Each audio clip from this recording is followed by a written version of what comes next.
It's 6 o'clock in London, it's 1 p.m. in New York, it's 1 a.m. in Hong Kong, 3 a.m. in Sydney, 10 a.m. in San Francisco, 10:30 at night in Mumbai. And right now, it's a glorious 1 p.m. in the Caribbean, where unfortunately we've got a temporary dog shelter has just been set up right beside where has been the ideal place to have a recording for the course of the last week. Ladies and gentlemen, IPO-VID Series 11, Episode 3, that's number 63 in total, starts here. First, let's say hello to the good folks of The Spectator magazine. They've published an eye-watering table with data about the Ukraine war. There's a lot of damage just to military vehicles before we factor in the eye-popping cost of rebuilding Ukraine. However, this conflict may ultimately fan out. Meanwhile, sadly, the world of exchanges is a smaller place this week. Last week, we lost Brian Taylor, a market maven, an exchange guru, and a gentleman. Our condolences to his wife, Helen. We have lost a great man from the passage of exchanges who worked with more than 130 different financial institutions during the course of an epic career, including spells as chief executive of Plus, chief executive of the Bahamas International Securities Exchange, BISEX, which he helped set up, and many, many other things besides. Absolutely, our parish of exchanges is a much smaller place this week. Rest in peace, Brian Taylor.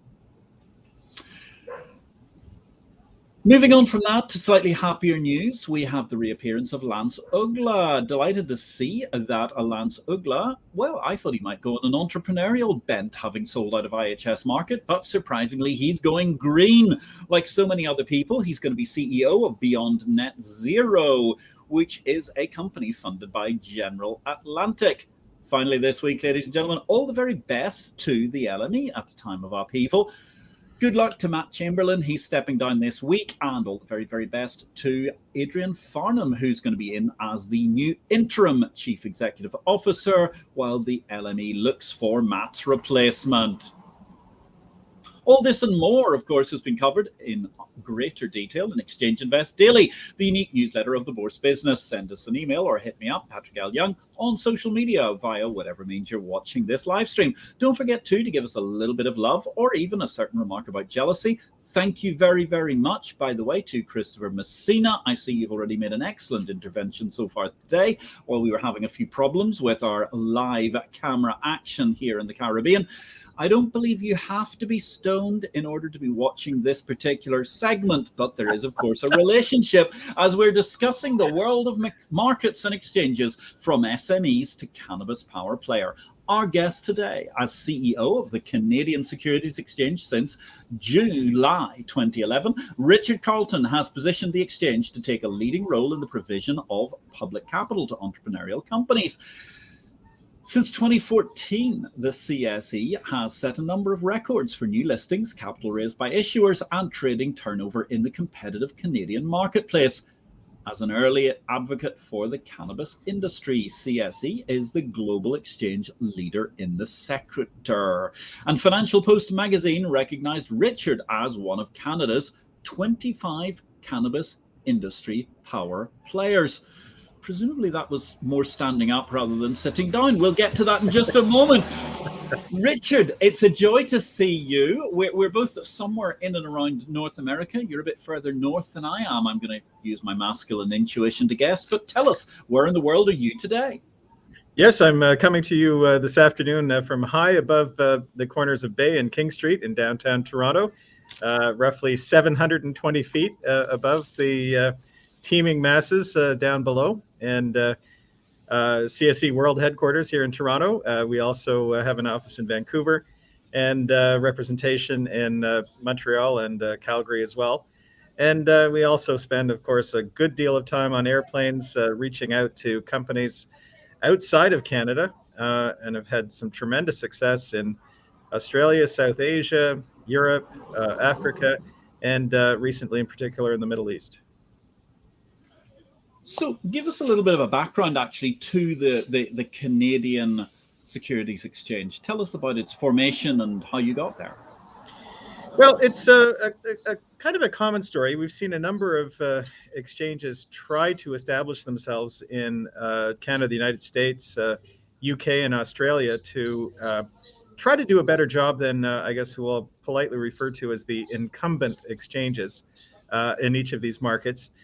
And so there was a group of individuals, many of whom were alum of the Toronto Stock Exchange, myself included, that looked at an opportunity in the early aughts to raise some capital and to look at providing, I guess, a lower cost and in particular, lower cost of capital for early stage companies coming into the public markets. And one of the distinct features of the Canadian capital market is we have a much less well-developed private equity world in Canada and a much more heavily developed what we call public venture capital.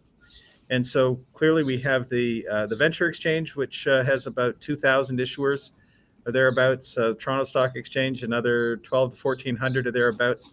And we're currently coming in at about 800 companies. I expect by this time next year we'll be probably over the 1,000 mark at the rate that people are coming on side. So Canada really does punch above its weight in the public company market with more than 4,000 publicly listed and traded companies at this point. So we pulled together a team, got some technology in the door from our friends at much lamented late company EFA, and built a small team. It was a hard build. And I think, again, we've seen this over and over again with different organizations, as I mentioned, in the UK, Australia, and the United States. To convince the first few companies is really hard.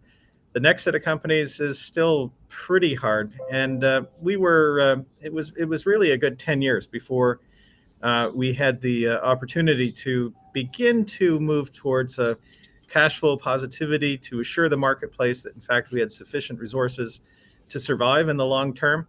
And it's a real tribute to our team members and particularly our shareholders who had the patience to stay with us while we built up the market.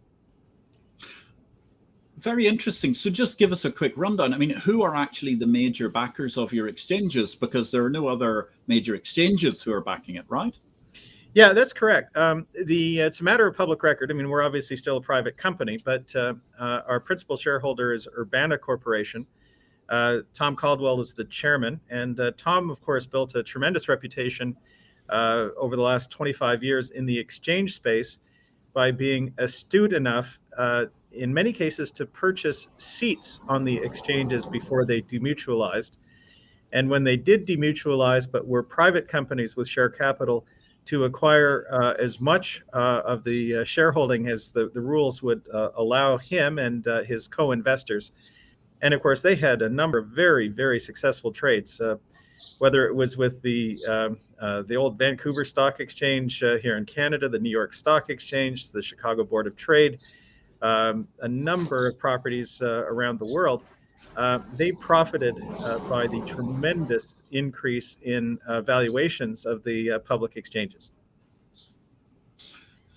Very interesting. Yes, Tom Caldwell, quite the man who was a very, very early adopter of going for-profit capitalism when we saw the demutualization of exchanges, backing you and obviously your chairman. Let me just say hello to a vast swathe of our regular viewers here who've tuned in, and it's a joy to see you all this evening. I do believe we've got messages coming from, amongst others, he says, waiting for it to appear on his screen. We've obviously got a few seconds delay today. Les Calvert, good evening all. Yes, hello Les, lovely to see you too. Hope all is well with you this evening. Hello, Chris Messina. It was lovely to see you too. I was noting you were talking earlier on. Good evening, all. Yes, that is a rather stunning background. I'm sorry, we've just had a camera failure, which is why we were a couple of minutes late there, Peter. Otherwise, you'd be able to see me more clearly. But actually, I think probably the background looks an awful lot better.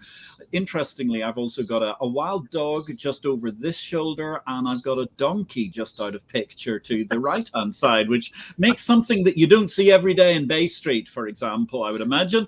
And hello, well, Simon. No comment. No comment whatsoever. Yes, no, absolutely. Well, I think the joke around here, we're in Grand Turk in the Turks and Caicos Islands, which is the administrative capital. And as I was saying to somebody in Washington, D.C. the other day, it's incredible. They've got donkeys roaming the streets. And he was saying, you think that's unique? But anyway, leaving aside such jokes, and we won't get as far as Ottawa. Hello, Simon Huckle. Great to see you too. Thank you very much for tuning in this evening. And hello, Chris Messina of Messy Times. Good to see you all together. So it's taken you quite a while to build this market. And you're really talking about the better part of 10 years to manage to see profit, to manage to develop things. What are the sort of key lessons that you learned on the way through, Richard? Well, the first one is maybe if I had to do all over again, I might not have. But in retrospect, obviously, it's been tremendously rewarding as, we did achieve that point where, as we mentioned, the rock started rolling down the hill. But, again, there's no secret sauce. It really is a question of establishing your reputation, not just obviously with the issuer community, but there's so many different folks that you have to develop these positive working relationships with. The regulators, clearly, they have to be satisfied that you're in a position to meet the gatekeeper requirements that are imposed on stock exchanges in Canada, the United States, UK, and so on. But also to have the appropriate working relationships with the legal profession, the accounting profession locally. Obviously, the investment bankers are a tremendous source of potential deal flow for the exchanges.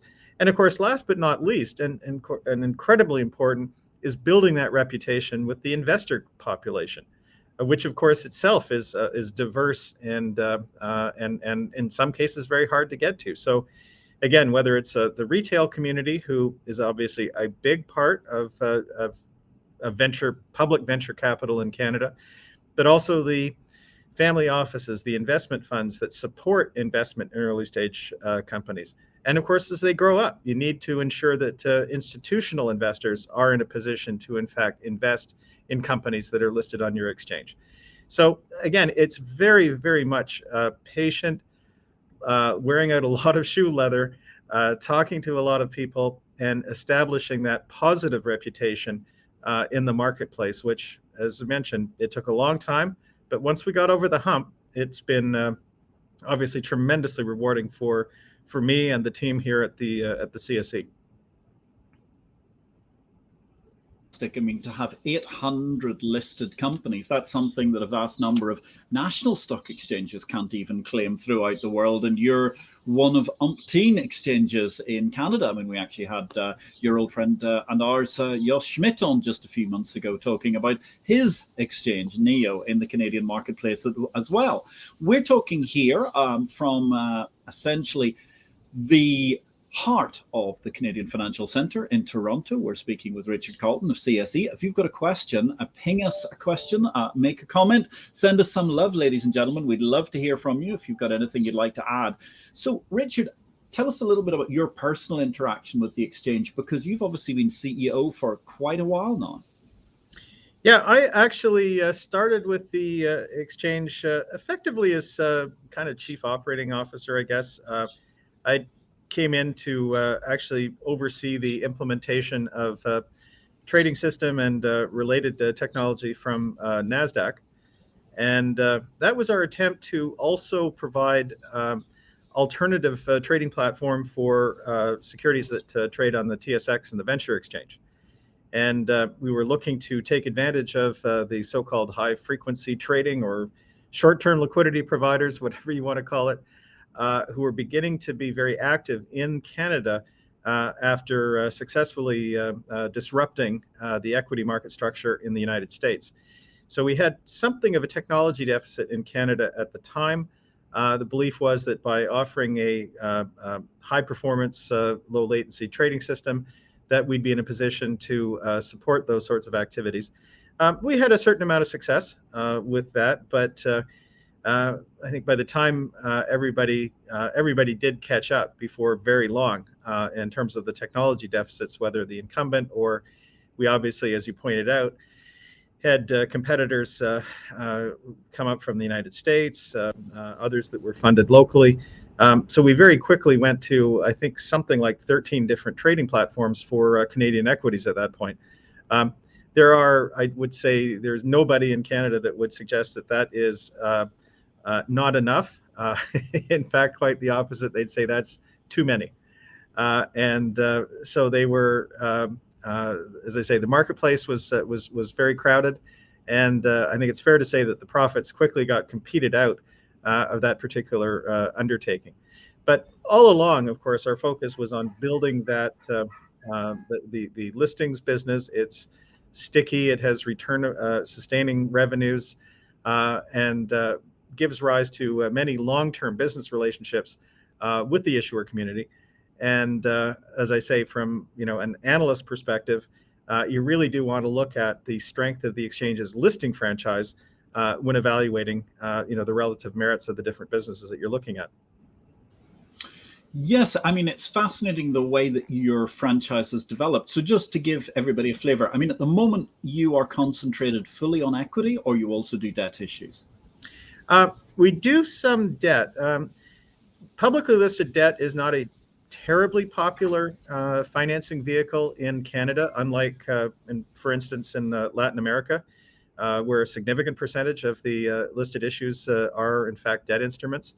But you'll see some, in particular, convertible debentures that are listed by various companies. But again, our real strength, and I guess this is really what we're coming to, was the opportunity that we had that presented itself in the spring of 2014, when we began to see, or at least rather the Canadian government announced that they were getting out of the cultivation of marijuana for medical purposes, and that they would entertain applications for licenses to cultivate the plant to supply the needs of a growing number of medical patients in Canada who were prescribed cannabis for various ailments. And so the government, I think, expected a small handful of applicants. Instead, they wound up with thousands. And traditional sources of finance were closed to these folks. The bank investment dealers wouldn't take on advisory assignments or fundraising assignments for these folks. Bank debt, mortgages, so on, were not available for these companies. So the only alternative really was for them to raise the capital they needed to build out their grow operations and distribution networks and product development activities were the public capital markets. And so we saw a small number of companies approach us. Supreme Cannabis and Aurora Cannabis were the two first ones. We saw no issue with listing these companies, and within, I think, a few months, by the summer of 2014, we had roughly 30 companies from the space, and there was a real, I almost should say, euphoria amongst the investor community as they saw these companies come in, and there was very heavily traded, and the asset valuations increased quite dramatically out of the gate. This, of course, created that virtuous cycle where we saw more and more companies deciding to take advantage of that. And, eventually we are today, I think, roughly 180 companies out of the 800 or so that are directly involved in some way, shape, or form in the cannabis space in Canada. And, of course, subsequently from the United States, where most of our large issuers are based, but also from the UK, from Europe, from South Asia and Central America, South America, and of course, Israel, which is an important source of new issuers for us as well. That's very interesting altogether. So if we're looking at that, actually, well, here's a question. Absolutely perfect question altogether. Spot on timing. Thank you. Our mutual friend, Paul Bowes, from somewhere else around the Toronto City Centre CBD, is writing to us today. A question for Richard. Does there continue to be any challenges to serving US clients in states or jurisdictions that have a less liberal policy towards the cannabis business? And as a subtly great question, Paul. And that's the last nice thing I'm going to say about you this afternoon. But no, Paul's a wonderful guy, and we worked many years together and had a great deal of fun at the old Toronto Stock Exchange back in the day. But in any event, yeah, there's a lot to unpack here. Institutional investors are finding that their custodians will not custody shares of U.S. plant-touching cannabis companies because of concerns of possible retribution from the banking regulators and so on in the United States. That said, the bulge bracket firms, by and large, will process trades to the Canadian Securities Exchange, as well as the over-the-counter markets where these names trade in the United States as well. So, and again, these companies all have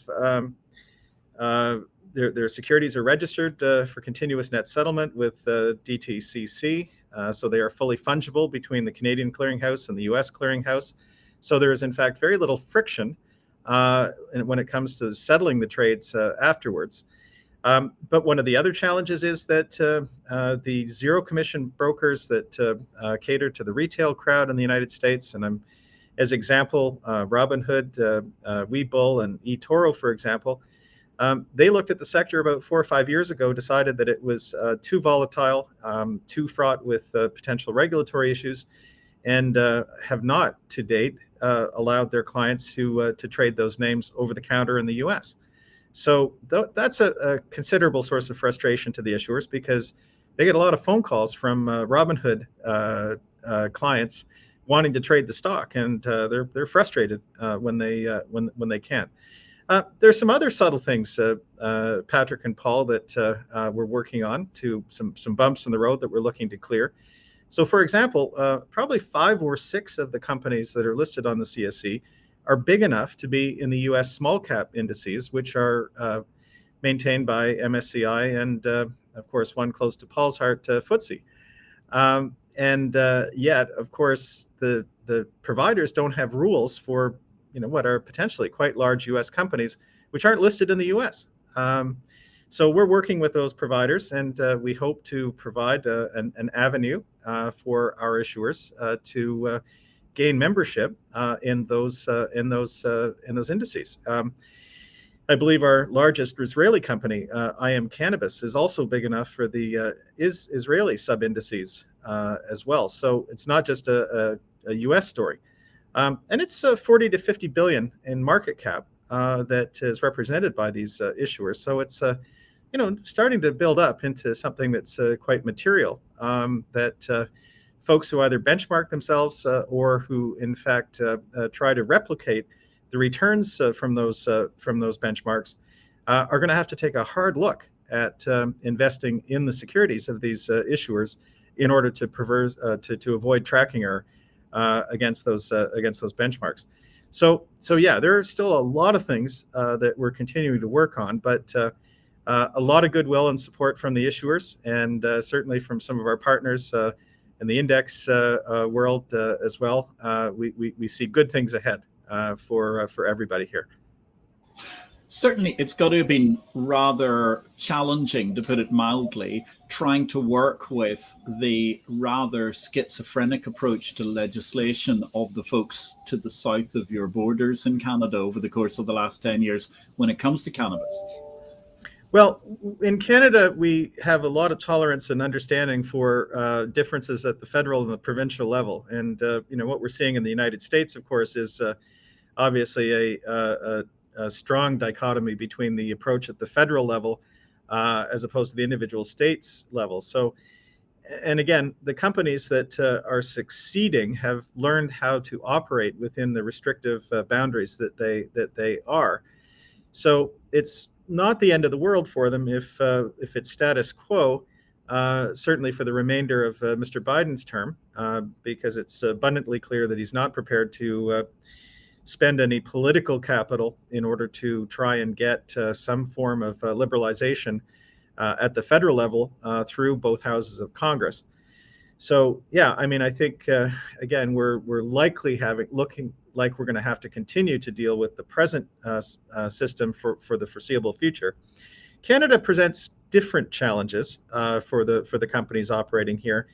The major one is that it's abundantly clear that in an adult recreational use jurisdiction, the cannabis industry is essentially a consumer packaged goods undertaking.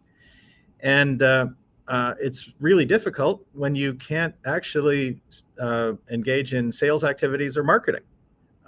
If brands are the most important thing, the most valuable thing that you bring to market, and you can't actually invest in the development of those brands or in actual advertising, it makes it extremely challenging for the consumer who may be interested in different products, different formulations, different delivery modalities.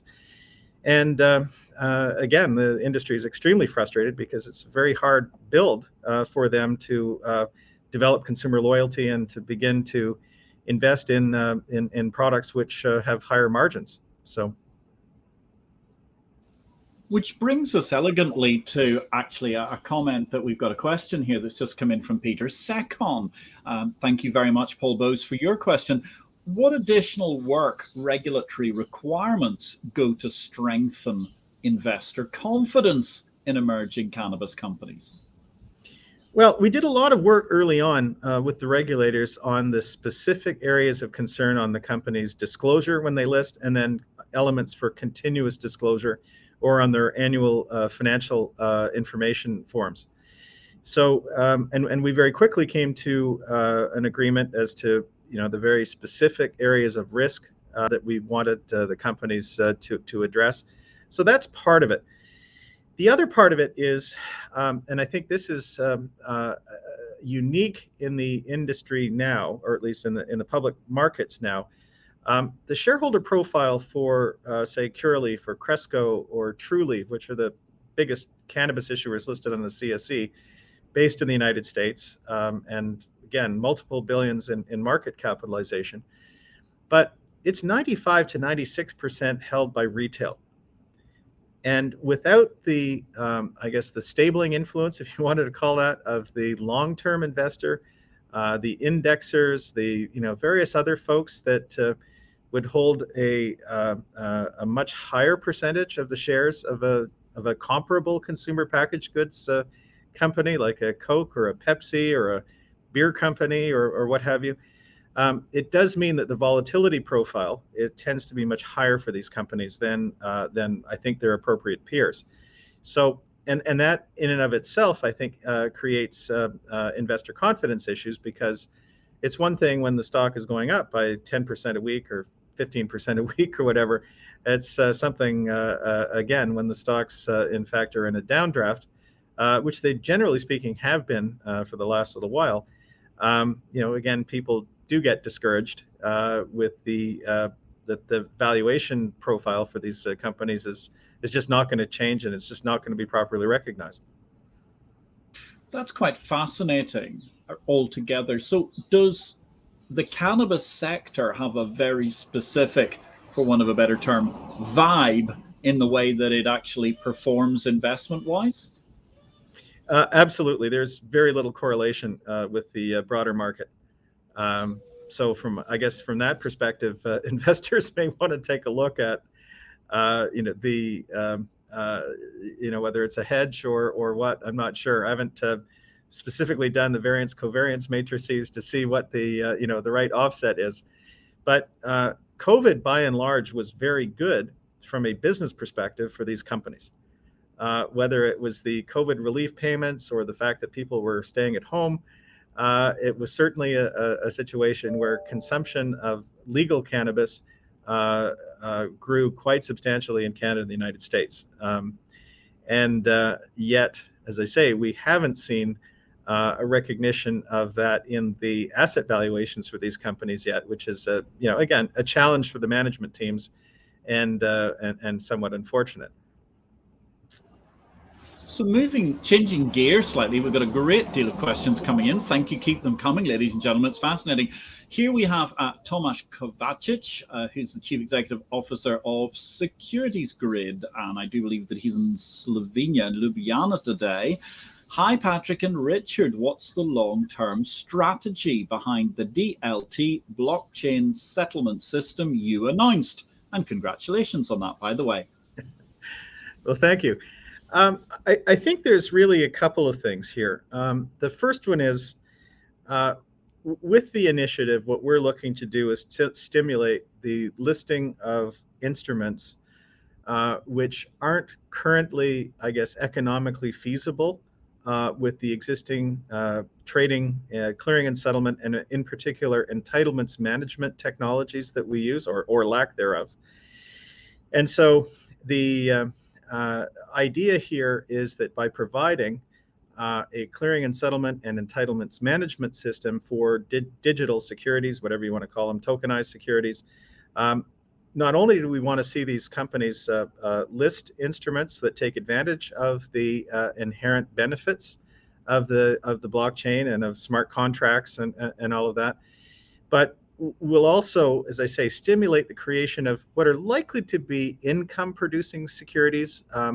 And again, let me give you a very specific example. A common means of financing new mine development. So the company's gone, they found a commercial deposit. They now need to raise a couple $100 million to actually put the mine into production. Now, you could issue equity, but of course, that's dilutive to the existing shareholders, and that would make them real angry.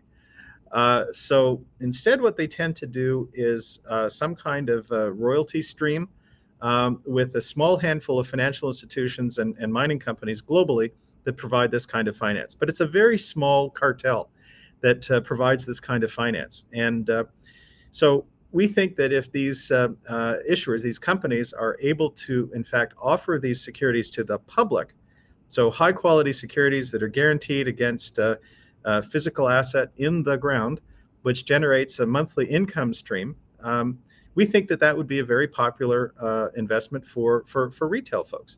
And we also think that the cost of capital, if you open it up to the public, in fact, will be considerably lower than if you place yourself at the tender mercies of the hedge funds and mining companies that the small handful of them that provide this kind of finance.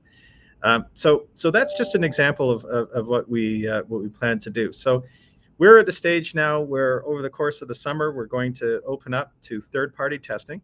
The system is pretty much put together at this point from end to end. We're doing some fine-tuning with the portal that we're providing to the dealers and some of the other folks to provide them with not just visibility onto the chain, but also to provide them with reports that will integrate quite nicely into the existing back office systems they're running. I have to say I got to know a whole bunch more about the plumbing than I ever wanted to, Patrick. But it's important. And there's, I think it's fair to say, a crying need to innovate and to disrupt the back office space with these new products and services. There's a crying need to innovate in the back office. Yes, I think that's absolutely fair. Now, this is very interesting, though, talking about, I'm going to come to Peter Second's question in a moment. Thank you, Tomasz Kovacic, for your question about the blockchain-related things. You hit on something very interesting there. You're talking about these rights payments. Now, if I remember correctly, there are actually one or two or three already listed Canadian rights payments companies of one kind or another. Did that make it easier, or does that make it easier for you to get regulators to appreciate the dynamics of these sorts of tokens? I believe so, Patrick, because again, if we're going to, hand in hand with the regulators with an existing framework, right? That not where we're selling fractional interests in a portrait of a gorilla or something,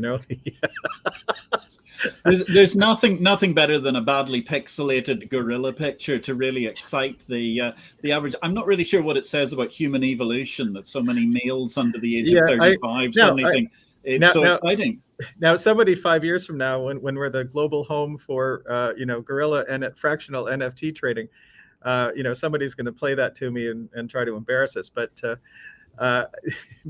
but in all honesty, as I say, going to the regulators with a deal structure that has been pioneered and is extremely well understood in the private equity space, and all we're doing is simply being able to market that same transaction, same underlying structure, same set of guarantees and security aspects. I think is obviously will make it much easier to get the blessing from the regulatory community. Well, certainly, I think there's 2 points to unpack there, and that is obviously the fact that you, like I, sound to be clearly far too conventional investor, because I looked at the Bored Apes Yacht Club and just thought next before managing to miss out on what was a colossal bull market of something that seemed quite remarkable. And at the same point in time, I think it is very, very interesting, though, what you're talking about, because we've had a lot of conversations about right streams and things like that. And some regulators, I mean, they're quite literally reaching for their tape measures and looking to put you in an orange jumpsuit. And yet in Canada, you've already had these sorts of businesses for many years. And therefore, I think it does create a very interesting opportunity. So your blockchain token platform, just to remind us, you're looking to get that into beta in the near future? That's correct. Yeah, it's currently in our internal test environment, and as I say, we're just fine-tuning some of the reports that we be provided to different folks on chain. Again, mostly looking at the dealers, but of course also the transfer agents and the payment on our payments partner, and some of the other folks with visibility on chain. The real interesting thing too, Patrick, and again, as I say, I don't want to spend the rest of my life in the back office, but it is important, but there is tremendous potential here too to revolutionize things like shareholder communications and investor relations, proxy voting and solicitation. All of those things, in fact, could be facilitated on the chain, saving tremendous costs and uncertainty. Think also about the visibility on short sales. The regulators have always been concerned, or people have always been pointing fingers at the regulators, saying that they don't have a handle on what the outstanding short position in a particular name is at any given time. Those days are in the past. When we have these transactions on chain, there will be again, for the select few, absolute visibility down to the beneficial ownership layer. As to who's doing what to whom, and what their position is at any given time. Yeah, I think that's a very, very good point. I mean, the whole possibility for radical organization and actually knowing what is going on at all points in time suddenly becomes very, very exciting. And actually, following on for that, thank you, Peter. I've got another question I know coming up from you in a moment. What new financing developments or trends are you seeing at the moment? Are there any industry sectors, capital sources, or modes of financing that stand out? And the quick answer there is yes, absolutely. Coming out of COVID, everybody was expecting that there would be I guess we'll call it, shorten the supply chain trade, and whether that meant strategic minerals being delivered from Canada, the United States, as opposed to from China or Russia, or the West Africa, and so forth. That there was a belief that this was going to be a very interesting area of investment. Of course, the war in the Ukraine has only strengthened that theme, as well as of course the Russia sanctions, which remove significant sources of supply into a variety of industries. And then of course at some point we're going to be looking at rebuilding the Ukraine as well. So again, we've seen absolute explosion in all sorts of commodity prices, which have had a very beneficial effect on corporate finance for not just the usual precious metals exploration, which is a never-ending story in Canada, but things like nickel and copper and zinc and the battery metals and the rare earths and so on. These are heady times for the operators of those companies for raising finance to expand the projects. And the interesting thing with in particular, the copper and the nickel space, a lot of these projects were drilled in the 70s, 80s, or thereabouts, but because of intervention of the Chinese and the Russians in particular, you've seen a significant downward pressure on the price of these commodities over the last 40 years or so. And now that that pressure is off, we're seeing, as I say, projects that were identified some years ago, I think will be put into production quite quickly. Some of the other themes, which again are also driven by the supply chain and the war, are agricultural technology. It's absolutely imperative that farmers in Canada, the United States, Brazil, Argentina, and parts of Western Europe increase their yields dramatically, and in fact, this year in particular. And there's enormous potential in things like remote sensing, in different seed genetics, in all aspects of basically improving yields in the agricultural sector through application of genetics and high technology. Those companies are also receiving funds and are getting a keen audience from the investment community globally. So we're seeing a lot of that. The psychedelics space is also an interesting one that's been going on for the last couple of years. But suffice to say, Patrick, before people think I'm really lost my mind, there is in fact a quite large body of historical clinical research into the therapeutic benefits for depression, addiction, anxiety, and some other mental disorders, which we seem to be having more of every day. And whether it's LSD, ketamine, psilocybin, which is the active ingredient in mushrooms, and some of the other compounds which people have been using for 5,000 years in different cultures, there's a lot of there that will be explored by companies that are looking to support the creation of treatments and prescription medications. And so we have about 30 companies that are pursuing different angles and different compounds in that space. And as I say, that one will really get me a sideways glance at a cocktail party when people ask me about, what are the strong sectors on the Canadian Securities Exchange. But I can assure you, as I say, that there is some significant therapeutic benefit to be derived. And I think there will be, in particular, a generation of drugs forthcoming. Now, that's the other thing. It's kind of like the mining industry. It's not next week or the week after. It takes years to get through the clinical trial process in Canada and the US. And but there will be at some point in the not too distant future specific treatments based on things that not that long ago people just thought of as party drugs or street drugs. So, ladies and gentlemen, if you see a man sidle up to your teenage studying children at a cocktail party by the lakes during the course of the summer, and he says, not the future is plastics, it's psychedelics, you can rest assured you've just met Richard Carleton, Chief Executive of the Canadian Securities Exchange. Now, it's a very, very interesting, though. I mean, it's fabulous. There was actually a question I was going to ask you, Richard, which was, well, you say you're at 800 listings now. When are you going to get to 1,000? I think you answered that question by telling us about how many opportunities that you're purviewing out there. It's very interesting also unpacking the discussion about agriculture. And certainly one of the things I find remarkable is you're talking about sensing technologies, all of those sorts of things. You look at John Deere, I mean, truly the most agricultural of agricultural equipment makers. And you look at now how they've got these incredible black box systems, which are actually based on the same ways that 20 years ago, NATO were using them in order to bomb people with precision guided missiles so that you can manage to get the most yield out of your farm. And I think it's incredible, the idea that you can actually automate your tractors to farm all night long if you so need them to, which is another fascinating issue. But obviously, we need that wheat right now, particularly if you're looking to be, well, those people who are to the south of the breadbasket of Europe right at this point in time, which isn't looking towards a bumper harvest. Chris Messina, great question from him. Thank you very much. As an American who sits on a Canadian board, I sing the praises of the Canadian regulatory structure. My private venture based in Greenland is offering a real assets NFT, so I'm glad the CSE is smart. Well, there you go. Praise indeed from Chris Messina in Florida, somewhere between the two of us. And to Peter Secon, his final question out of a batch he's had so far. Thank you very much, Peter.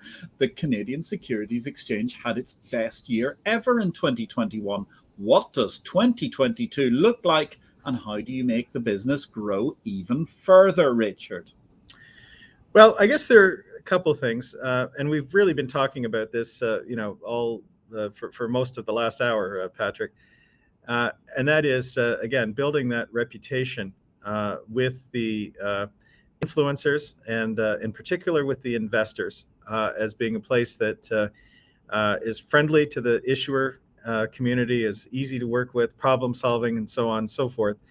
And it really has built on itself. So our word of mouth, our referrals, many entrepreneurs, of course, don't just have a single project underway. They've got more than one, so that if we give them a good experience with their first listed company on the CSE, the likelihood is overpoweringly that they will come back for the next 2, 3, 4, or 5 projects. The outlook for 2022 is interesting. We had an absolute explosion of, in particular, retail trading during Q1 in 2021. Something like 4 to 5 times what we experienced in Q1 2022. So from that perspective, the trading is certainly down, and that's to be expected in the junior markets, especially when you've got a higher interest rate, and there's certainly significant downdraft pressures in the large cap market, which again never bodes well for turnover activity. But I have mentioned that we are going to, I think, significantly exceed last year's records for new listed companies. We're very, very busy. We have a very large pipeline, and it's from many, many different sectors. So that is, of course, incredibly positive for the organization as we move through the year 2022. So there's that. But again, to also recognize, Peter, and thanks for the question, that we are also subject to the tides too, and so things are very positive for public company investment at this point, and that will help us go up. But of course, inevitably, there will be times when things aren't quite so robust, and that's sort of part of the joy of working in a public securities market. We can be really smart, do all the right things, but it doesn't necessarily have that immediate impact in terms of the overall business performance. But I like where we are right now, and 2022 is certainly shaping up to be an excellent year. That's marvelous news. Marvelous to hear altogether. Thank you very much to Paul Bowes. Paul Bowes is noting, I joined a call on cannabis as a financial asset and have learned about blockchain, agricultural technology, and supply chain mitigation investment opportunities. Loving it. Well, there you go, Paul. Thank you very much. I'm delighted you could join the show and learn about so many things. It's certainly fascinating talking all about the cannabis opportunity and much, much more here with Richard Carleton from the CSE. I just want to go back to one thing, Richard, you were talking about earlier. You've talked a lot about the cost of capital and trying to make that as low as possible for your issuers and therefore helping them invest in their businesses. What sort of ways do you actually achieve that? Well, the first benchmark we had to hit was equivalence with the established provider of public venture capital in Canada. I guess it's bad form to mention your competitors by name, I guess, but roughly an all-in, early stage companies will pay about 14% on an equity issuance, which seems like a lot, but of course it's a risky space, and so we do benchmark ourselves and see that we have in fact achieved equivalence, and in fact slightly better than that. And Patrick, it really is a function of all of the things that we've talked about. There has to be liquidity. So investors need to be able to trade the stock, not just from Canada, but from the US, from the UK and Germany and other places that are interested in Canadian early stage companies. We need to have as little risk associated with the trading systems. They've got to be absolutely rock solid. The provision of liquidity from whether it's market making firms or participation rates from retail and institutional investors, all of that has to be there. There has to be good reputation from the exchange, that there has to be no indication that the exchange is slipping up in terms of its gatekeeper opportunities. Now, we have a way to go before we achieve equivalence with the other big guy operating in Canada, and that's as much a feature of the kinds of companies that list on them as opposed to on us. But we have applied, and we are shortly, or we've provided the final rules to our regulators to create a senior tier, and we expect within the not too distant future we'll have a tier of about 100 companies which are regulated as senior issuers in Canada, which has a number of things, both additional regulatory compliance obligations for the companies, but also a lot of benefits associated with that status as well. Well, we're looking forward to that with great excitement when you get your senior tier all together, Richard. That sounds like a most interesting thing. And just remind us, does that have to go to your federal regulator, or do you have to actually put that through all of the different state regulators as well in Canada? Well, we don't actually have a federal regulator in Canada. We have 13 provincial and territorial regulators. Now, again, I talked about, Canada, we're very comfortable with this whole federal-provincial tension. We actually have 2 principal regulators, which is a classic Canadian oxymoron. But the BC Securities Commission and the Ontario Securities Commission are our principal regulators. So we are working with them on this project to create the senior tier and to basically update our rules for issuer companies on the CSE Classic. That sounds like quite a challenge when you're trying to get around all of those regulators. But obviously, as you say, certain of them have more influence than others, I suppose, in the overall federal mix. Not wishing to do anything or rain on the parade of some of the smaller states, clearly. But nonetheless, if you're looking forward from here, Richard, you've had an incredible run, spectacular amounts of retail interest, 800 listings. You've got a huge series of other sectors that are coming forward. Well, tell us, where do you think the capital market revolution goes next? Well, I think that one of the things that I would like to see is closer working relationships with some of our peer exchanges around the world. It would be great if we could facilitate, as I say, more direct trading from the Germanosphere, from South Asia, from Australia. There's so many barriers at this point, not the least of which, of course, the time zone related. But as I say, I would really like to see the base of potential direct investors expanded quite dramatically through the use of technology, through interconnection arrangements with local brokers to international firms, as well, of course, the old clearing and settlement pipe works. Also has to be cleared up to reduce costs and to make it cost effective for people to be able to access those opportunities. We have a lot of interest from all of these places, and it can be a source of some frustration for investors and the companies to be able to access that pool of liquidity that we know is there, but we really still haven't managed to reach yet. Well, on that fascinating note, this has been a whistle-stop tour from the Canadian Securities Exchange, talking about their move. Well, it seems to me that the move isn't merely from SMEs to Cannabis Power Player, but it's to a top-tier stock market. Indeed, one might argue, to infinity and beyond. Richard Carleton, it's been absolutely a joy talking to you today about so many things happening. I hope we'll be able to keep in touch and see you back here at some stage as the white heat of golf buggy technology takes place behind me. And we'll have the opportunity to talk more about how your exchange develops with its fabulous performance so far in terms of SMEs and developing these many, many interesting and exciting niches, as Paul Bowes noted, whether it's in agri-tech, whether it's in psychedelics, and of course also your blockchain platform, which looks superb altogether. Only remains for me to say thank you very much to all of our participants who asked questions and commented this week. Thank you, Christopher Messina, Les Calvert, Peter Second. Thank you, Peter, for your many questions. I think when it comes to influencers, certainly there's a possibility that you may be on the transfer market and given a very high value in the near future for the financial market and SME stock market influencer possibility. As well as that, Simon Huckle, Marcus Ward, Paul Bowes, thank you for your questions and comments, Paul, and Tomasz Kovacic.